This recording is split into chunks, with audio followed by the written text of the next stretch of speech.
সকলোলৈকে নমস্কাৰ। আজি ভীষণ গৰমৰ দিন, কিন্তু আমি লাহে লাহে গৰম যে আছে পাহৰিবলৈ ধৰিছোঁ। কাৰণ এইটো এণ্টাৰটেইনমেণ্ট আৱাৰ, এণ্টাৰটেইনমেণ্ট ডে', সেইকাৰণে।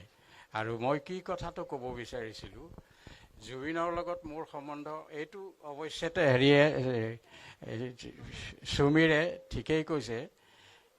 জুবিনৰ জীৱনী মই লিখিলোঁ, এই কথাটো এটা ৰেকৰ্ড হ'ল। বোধহয় পৃথিৱীত কোনো বাপেকে পুতেকৰ জীৱনী লিখা নাই।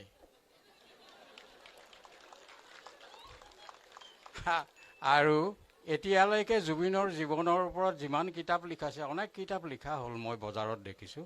কিন্তু এখনতো সেই দেশটো নাই য'ত যিখন কিতাপ পঢ়িলে জুবিন বোলা মানুহটোৰ কলিজালৈকে চাব পাৰি।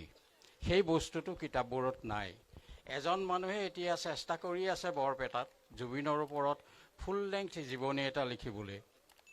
মোৰ লগত আহি আলোচনা কৰে। মই কওঁ যে 2009 চনলৈকে জুবিনৰ বিষয়ে মই যি লিখিলোঁ, ইয়াৰ পিছত কিতাপ লিখিলে এইখন নচলিব আৰু মানুহে ভাল নাপাব। আপুনি 2009 চনৰ পিছৰখিনি জুবিনক লিখক, সেইখিনিৰ বিষয়ে খুব কম মানুহে খুব ভালকৈ জানে।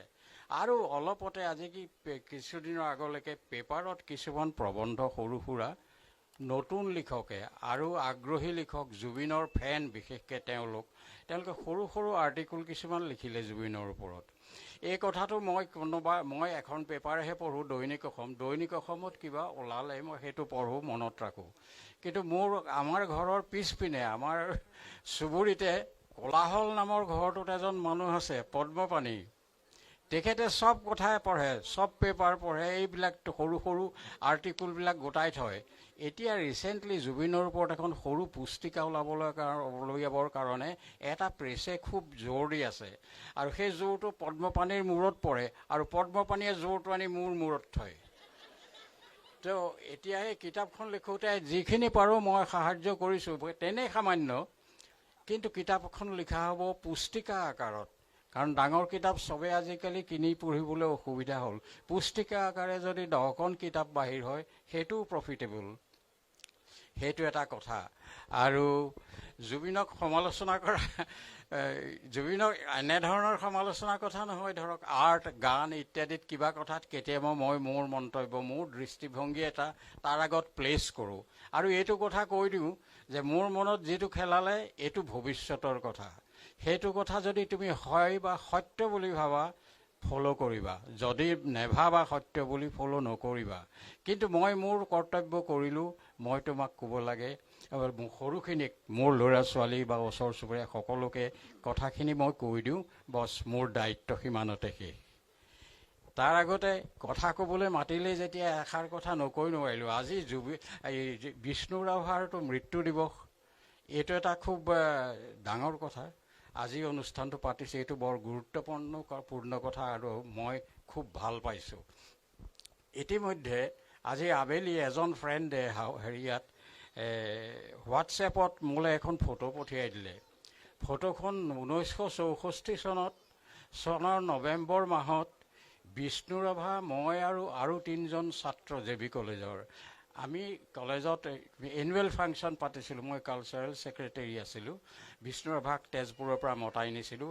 আমি ৰাতিপুৱাৰ পৰা পিছদিনা ৰাতিপুৱালৈকে এই গোটেই 24 ঘণ্টা আমি 4টা ল'ৰা আৰু বিষ্ণু ৰাভা একেলগে আছিলোঁ। দিনটো যিমান কাম কৰিছোঁ, ঘূৰিছোঁ তেওঁৰ লগত, গধূলি ফাংচনত এনেকৈ যোগ দিছোঁ। মই গায়ক নহয়, একো নহয়, কিন্তু সাহিত্য অনুৰাগী বোধ হয়, সেইকাৰণেই মই এইবিলাকত ঘূৰি ফুৰোঁ। তো সেই ফটোখন JB কলেজৰ যেতিয়া 50 বছৰীয়া বোধহয় বাৰ্ষিকী হ'ল, তাত এখন বৰ ডাঙৰকৈ স্মৃতি গ্ৰন্থ উলিয়ালে। তাত খুব ডাঙৰকৈ বৰ মনোমোহাকৈ বিষ্ণু ৰাভাৰ সৈতে ছবিখন দিয়া আছে। এই ছবিখন মই দেখিলোঁ আৰু ভাল লাগিল। কিন্তু সেই যিদিনাখন এই ঘটনাটো হৈছিল যোৰহাট JB কলেজত, তাৰো এখন ফটো লৈছিলোঁ আমি ষ্টুডিঅ'লৈ গৈ পেলাই বিষ্ণু ৰাভাকো লৈ গৈছোঁ গাড়ীত।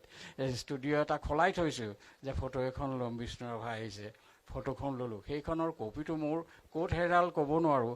ইমান কেমেৰাৰ আহ যাহ হ'ল আমাৰ জীৱনত, মোৰ জীৱনত বিশেষকৈ তাৰপিছত ল'ৰাই ডাঙৰ কেমেৰা ল'লে, ডাঙৰবোৰ অহা যোৱা হ'ল। আগতে মোৰ সৰু হেণ্ডেল কৰিব পৰা কেমেৰা আছিলে, সেইবোৰো বহুত হ'ল। 7-8টামান মই ভাঙিলোঁ, হেৰুৱালোঁ, কিবা হ'ল। সেই তাৰ লগে লগে তেনেকৈ ফটোৰ এলবামবোৰ বাঢ়ি যায় সময়ত। সেই এলবামবোৰৰ দমৰ মাজত সেই বিষ্ণু ৰাভাৰ ফটোখন আমাৰ সৈতে তোলা, সেই ফটোখন ক'ৰবাত হেৰাল নাপালোঁ। কিন্তু আজি আবেলি মোৰ বন্ধুজনে ফটোখন পঠিয়াই মোক স্মৃতিৰ গৰাখৰ পৰা যেন উদ্ধাৰ কৰিলে। মই যেন বিষ্ণু ৰাভাৰ ওচৰত ঋণী আছিলোঁ তেওঁৰ ছবিখন হেৰুৱাই পেলাই। আজি যেন বিষ্ণু ৰাভাৰ ছবিখন ঘূৰাই পাই মই তেওঁকেই আকৌ ঘূৰাই পালোঁ। আকৌ এটা দিন যেন তেওঁৰ লগত মই কটাম 24 ঘণ্টা। যোৰহাটৰ ব্ৰডৱে হোটেলত ভাত খাম, চাহ খাম, দিনটো কটাম কলেজীয়া জীৱন। এইবোৰ ভাৱ আহিবলৈ ধৰিলে। এতিয়া আৰু সাহিত্য সংস্কৃতিৰ বিষয়ে কথা কৈ থাকিলেই শেষ নহ'ব। বহুত আঘাত প্ৰঘাতো ইয়াৰ মাজত আছে, সেইবিলাকৰ সময় হ'লে মই কৈ যাম। আজি আপোনালোকক বেছি আমনি নকৰোঁ, কাৰণ গৰমটো খুব বেছিকৈ পৰিছে। ময়ো বিদায় লওঁ, আপোনালোকেও কাম শেষ কৰি বিদায় লওক। ধন্যবাদ। মোৰ এখন ফটো মোৰ ওচৰত আছে। ফটোখন হেৰালে বুলি ভাবি আছিলে যে। I have that collection. Thank you. ফটোখন কিন্তু ৰিমাষ্টাৰ কৰিব লাগিব। নাই, কৰিব লাগিব, আছে মই থৈ আজি দিছোঁ। পোৱাখন ৰিমাষ্টাৰ কৰি দিছে, একদম ব্ৰেণ্ড নতুন ফটোৰ নিচিনা হৈ আহিছে। মোৰ ওচৰতে মই থৈ দিছোঁ, আছে। ৰিমাষ্টাৰিং কৰিব লাগিব। আৰু আপুনি এটা কাম কৰিব, আপুনি পাপুৱেতো আপোনাৰ কিতাপখন লিখিলে, আপুনি ফটোখন হোৱাটছআপ কৰি দিব। আজিকালি চব হোৱাটছআপত চলো। নহয়, বিশেষকৈ আপুনি ক'লে ইমান ধুনীয়াকৈ, মই জুবিন দাক কৈছিলোঁ যে আপুনি কপিল দেৱকৰ বিষয়ে কওক।